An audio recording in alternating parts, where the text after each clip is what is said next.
확진자가 급격히 증가하면서 병상 부족 문제가 가장 시급히 해결해야 할 과제로 떠올랐는데요. 지난 1차 유행 때도 병상 부족으로 자택에서 대기하다 사망하는 사례도 있어서 더 걱정입니다. 일선 병원에서 코로나19 검사와 환자를 치료하고 있는 현장 의료진의 피로도도 커지고 있습니다.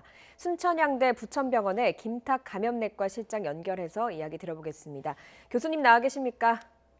네, 안녕하세요. 예. 네, 요즘 참 바쁘시죠. 자, 코로나19 확진자 수가 크게 늘어서 걱정인데요. 교수님 병원에도 검사 받으러 오시는 분들이 많이 늘었습니까? 저희가 보통 오시는 분들에 비해서 지난주부터 한 50% 이상 증가한 것 같습니다. 예. 50% 이상 증가했다고요? 네. 그러면 하루 몇 분이나 검사 받으러 오시는 겁니까? 저희가 적을 때는 하루에 한 15명에서 20명 정도 됐는데 예. 이번 주간 들어서는 30명 정도 수준에서 지금 유지가 네, 되고 네. 있습니다. 확진자 수도 늘어나고 검사 수가 늘어나면서 위중 중증 환자도 늘어나고 있습니다. 의료 현장에서는 이 중증 환자를 치료할 수 있는 병상도 이 빨간불이 켜졌다는 이야기가 들려오던데요. 선생님 병원 경우는 어떻습니까? 일단 저희는 지금 중증 치료 병상을 2병상을 운영을 하고 있습니다. 8월부터.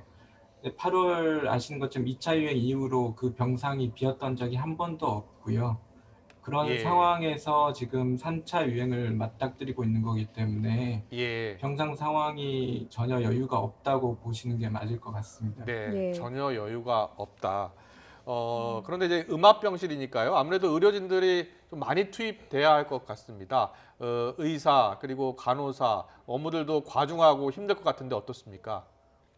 예, 저희가 2병상을 운영을 하지만 예. 거기에 인력은 동일하게 들어가거든요. 일반 이제 중환자랑 이제 코로나 중환자를 분리해서 운영하고 있기 때문에 예. 중환자 전담 선생님 한 분과 이제 거기에 전담하는 그 간호 인력이 이제 로테이션 하는 것까지 치면 거의 뭐 4명에서 8명까지 듭니다. 그걸 예. 치면 굉장히 많은 인력이 들어가고 보호구를 입는 데 드는 에너지도 크고 그다음에 이런 감염자들을 본다는 어떤 이제 심리적 부담감도 커서 우리 그렇군요. 중환자 전담 선생님이랑 중환자실 간호사들이 굉장히 애를 많이 쓰고 있습니다. 예. 예. 육체적으로도 심리적으로도 부담감, 힘듦이 크신 상황인 것 같습니다. 그러면 코로나19 중증 환자분들 같은 경우에는 병원에 어떻게 입원을 하고 어떤 치료를 또 받고 있습니까?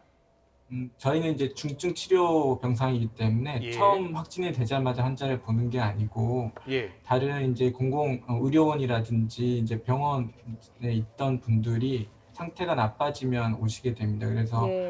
오시게 되면 거의 온 상태에서 저희가 기계호흡이라든지 이런 에크모라든지 예. 중증 치료를 들어가게 됩니다. 예. 한번 입원하면 며칠이나 계십니까?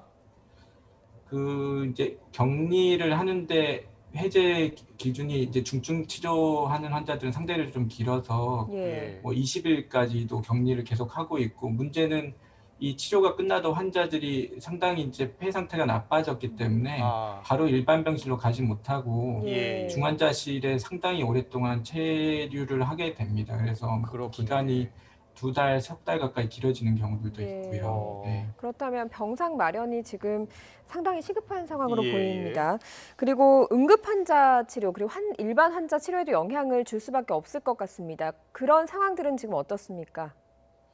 응급실이 참 어려움을 많이 겪고 있습니다. 왜냐하면 이번 병원을 보호해야 되기 때문에 예. 응급실에 오시는 이제 유증상 환자들은 다 코로나 여부를 배제를 해야 되거든요. 근데 예.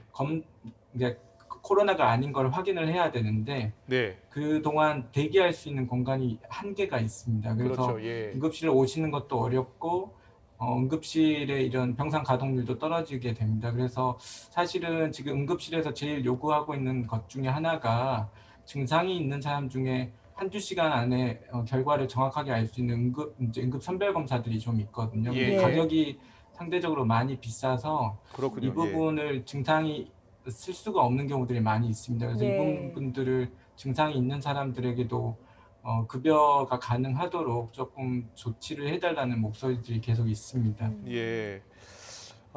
지금 그러면 증상이 있는 분과 없는 분 중 이게 차별적으로 적용이 되는 겁니까? 어떻게 되는 겁니까? 증상이 있는 분들은 일단 격리실에 이제 대기를 했다가 음성이 확인될 경우에 이제 추가적인 이제 진료가 진행되고 예. 그 병원마다 조금 정책이 다르긴 하지만 저희도 이제 증상이 없더라도 입원을 요구하는 경우에는 검사를 한 이후에 입원을 하도록 하고 있습니다. 예, 예. 그리고 지난 대구 1차 대유행 때도 그랬습니다만 이 방호복을 착용하고 해야 되고 또 방역 용품들이 많이 부족했었는데 그 병원 사정은 좀 어떻습니까? 예, 전반적인 그러니까 개인 보호복 상황은 많이 좋아지긴 했습니다. 이제 다만 저희가 쓰는 용품 중에 후드라든지 페이스 쉴드 같은 건 여전히 좀 부족해서 예. 계속 소독을 해서 재사용하고 있는 상황입니다. 예.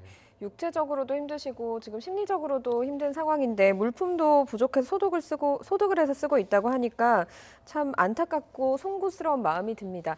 지금 환자 검사 치료를 위해서 이렇게 최일선에서 고생이 참 많으신데요. 국민 여러분께 꼭 당부하고 싶은 말씀이 있다면 어떤 말씀을 해주시겠습니까?